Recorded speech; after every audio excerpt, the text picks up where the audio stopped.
Brought to you by TechnoSpark 20 series smartphones.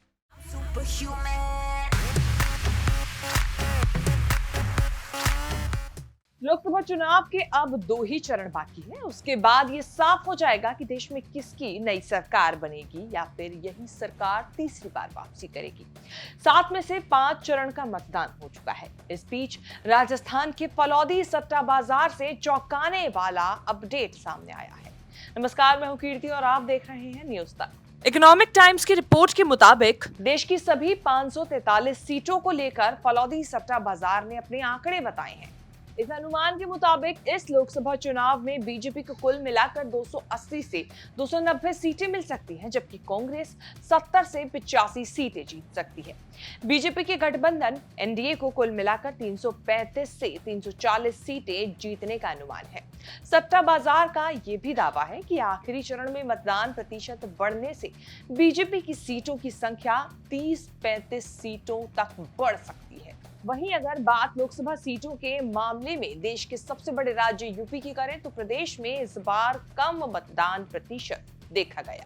इसके बावजूद भी फलौदी सट्टा बाजार प्रदेश की 80 में से 62 से 65 सीटों पर बीजेपी को जीत का अनुमान लगाता दिखा रहा है।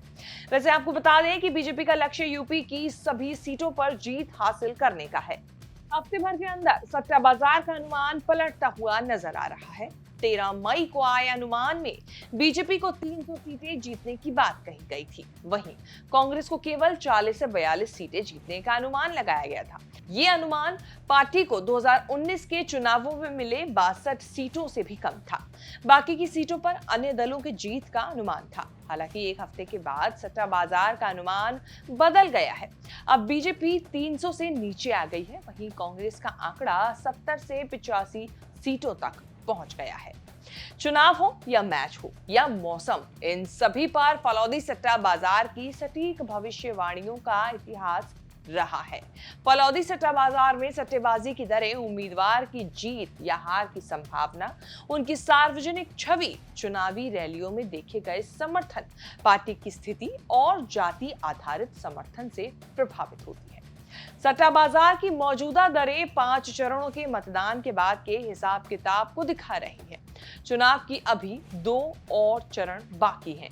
जैसे जैसे चुनाव आगे बढ़ेगा, ये दरें बदल सकती हैं। सट्टे में जिसका भाव ज्यादा होता है उसका चांस कम, और जिसका भाव कम होता है उसका चांस सबसे ज्यादा होता है जीतने का। अब देखना होगा इस बार का फलौदी सट्टा बाजार के जो आंकड़े हैं और जो भविष्यवाणी है वो 4 जून को कितनी सही साबित होती है। आपके हिसाब से इस बार 4 जून को देश में किसकी सरकार बनेगी? क्या आपकी राय है? कमेंट करके बताएं। ये रिपोर्ट आपको कैसी लगी ये भी बताना ना भूलें। लोकसभा चुनाव से जुड़ी तमाम बड़ी खबरों के साथ अपडेट रहने के लिए आप देखते रहें न्यूज तक।